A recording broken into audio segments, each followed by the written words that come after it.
Listen to this. Listen.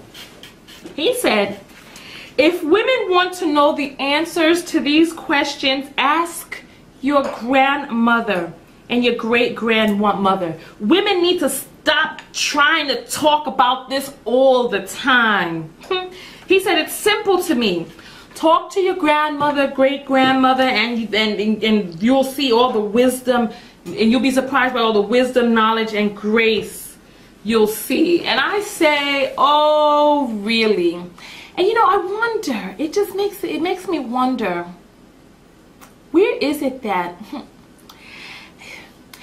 know what, I don't know what fantasy land people are living in. You know, people act like, I don't know, it's like, oh, you know what? And each year that goes by, people keep talking about the good old days, right? Ponder with me. Let's just pontificate with me. Let's talk about great-grandmothers and great-grandmothers. Okay. My grandmother was born in 1923.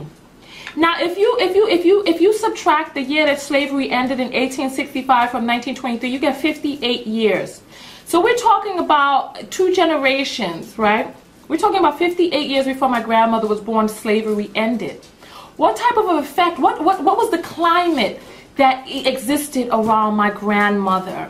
Because, you know, I'm supposed to go to my grandmother and ask her for advice on the relationships, because obviously, you know, the grandparents had the perfect relationships back then. So I can't talk to her, right? Let's say her mother, I mean, my grandmother was born in 1923, so her mother was born in the 1800s, just a few short years outside of the end of slavery. And you mean to tell me that all of the selling off of your partner, having men emasculated before you, all of the internalization of that never had any effect on her and her daughters and the black family back then? Let's talk about this grace and this wisdom, etc. Okay, wisdom, I'll give it to you. But the grace and the, oh, we know how to fix the family. What was the role? What emulation of family role did my grandmother and great-grandmother have in this country? Let's talk about that. Sometimes I wonder whether or not you guys realize that, okay, black people, we come from Africa. Okay, is that any big surprise? We come from Africa. All right, so what is it that we know about the structure of the African family? So if you're talking about a grandmother and a great-grandmother living in this country, what role of family is it that they were going to emulate?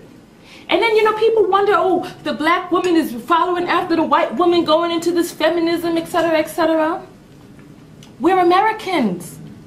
Do you realize that the black family has not been complete since the onset of slavery, since we were dragged off the motherland? What was the existence of the black family then? What were the role of the black man in the family when at any moment he could get sold away from his family, beat in front of his family, or whatever happened to his woman or kids in front of him, his daughters, stripping him of all the power that he knows of as being a man? That type of destruction.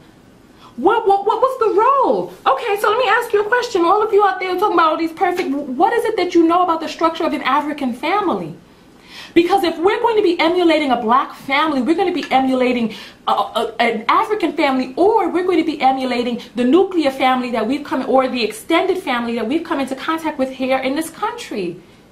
Americans live off of a nuclear family model: father, wife, children.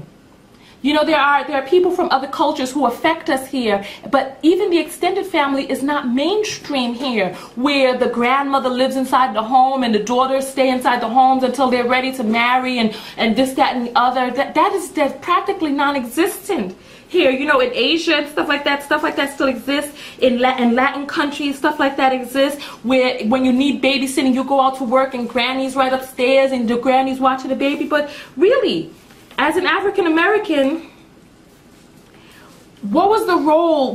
Who gave the proper role model for the family? So listen, I'm going to go on from that point. I want you to think about that, because if you can only imagine having, you know, slavery, we're talking about something that lasted from the 1400s till 1865. We're talking about 500 years here, and there's 33 years in a generation. So we're talking about one family after another, one family after another, one family after another. For do the math on that. How many generations? How many times can you get 33 into 500 years?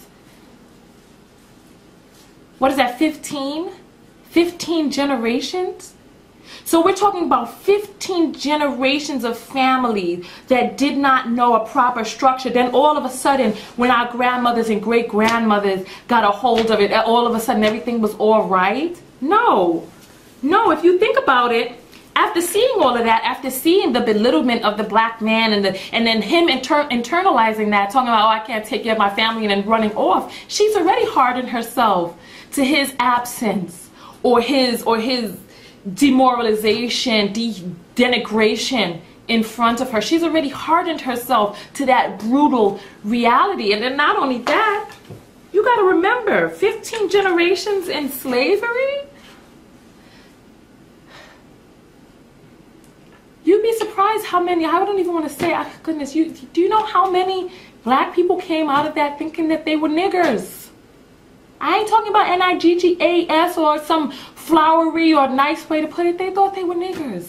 And not only that, they thought their men were niggers too. Shiftless, lazy, no good niggers. And then not only that, they called their children niggers. How many of you ever heard the word pickaninny or pickanego, which later became pickaninny and led off to pick me, where they're like, oh, this is my pick-me. How many? I mean, that comes from picky nigger. So this is what people were calling their children. They internalized this, and you're telling me that none of this stuck, that none of that pain deteriorated them? And then you wonder why nowadays people are calling themselves N-I-G-G-A-S, niggas this, niggas that. I mean, we can't listen. Oh gosh, think about it. I was born in 75. The Jim Crow laws ended 1965, 10 years before I was born. My mother was alive then in the Jim Crow era. What effect did that have on her? Let me ask you, ladies out there, how many of you received a perm in your hair before you were 13? How many of you had to sit down there and get the heat? I still remember that heat burning my scalp from that hot iron. I remember getting my ears burnt, my forehead burnt. How many of you ladies had to sit there and endure that because your hair was quote unquote nappy? Where do you think we got these ideas from? This is why we're in the state that we're in now, and you're like, we shouldn't talk about this. No, the time is now for us to talk about this, because this generation is ours. We can't sit around worrying about some pie in the sky, the perfect past that's non-existent. How many of you ever heard the term good hair? Huh? Where do you think this ideology came from? This is self-hatred. People who felt that your hair, your lip, bubble lips, whoever heard, remember that? You got these big old bubble lips. People still calling folks black and greasy, black and crispy. Where do you think all of this came from? Do you think we invented this? This is not our invention. This was handed down to us from problems of the past. So there's no perfect pie in the sky past of some ancestors, some grandmothers, and okay, you know what, I'm going to tell you guys, I'm going to get out of here, but I'm going to tell you guys a little story about my grandmother. He's going to talk about, go back to the grandmothers for grace and wisdom. My grandmother, she was the queen of that whole I don't need a man ideal. And I was surprised as a child by how hard my grandmother was in terms of this. And my grandmother definitely, she did not quote unquote need a man. She would have different, I had like a step grandfather. I think I had 2 of them from what I can remember. And my grandmother made it a point to say that if any man ever acted up around her, that she would take him and put him on her shoulders, spin him around, and then chuck him out the front door. This is what I had to grow up listening to. And I was like, wow, that's harsh. And I couldn't understand this mentality. And you know, it all, now that I think about it, it all falls in line with a sign of the times. Where was this this pride of family? Where was this patriarch all throughout the 15 generations of his denigration throughout slavery? And let me get off of this video because I've been talking for a minute. But so listen, subscribe to my videos over here, TonyaTko.com. Come to my Facebook page, facebook.com/TonyaTko. Make sure when you go over to Blog TV that you follow me and add me as a friend over there.